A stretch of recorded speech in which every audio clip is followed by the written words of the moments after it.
హరే కృష్ణ దండవాత్ ప్రణామ్. అంతర్దీపం మొదటి భాగం అన్నమాట. నవదీప పరిక్రమలో ప్రప్రదంగా మనం అంతర్దీపంలో యోగపీఠ దగ్గర చైతన్య మహాప్రభుని దర్శించి పరిక్రమని ఆరంభిస్తారనమాట. అయితే ఈ అంతర్దీపంలో చూడవలసిన స్థలాలు, ఆ మహత్యం ఏంటో తెలుసుకుందాం.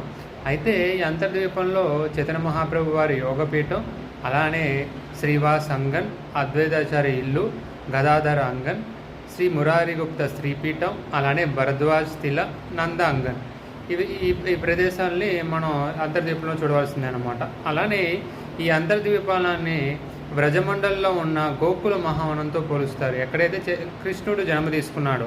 అలానే ఈ చైతన్య మహాప్రభు కూడా కృష్ణుడే కాబట్టి ఈ అంతర్దీపాన్ని గోకుల మహావనంతో పోలుస్తారనమాట. అలానే ఇక్కడ చైతన్య మహాప్రభు పంచతత్వగా విభజన చెంది హరినామ సంకీర్తన ఉద్యమాన్ని ఆరంభిస్తారు. హరే కృష్ణ.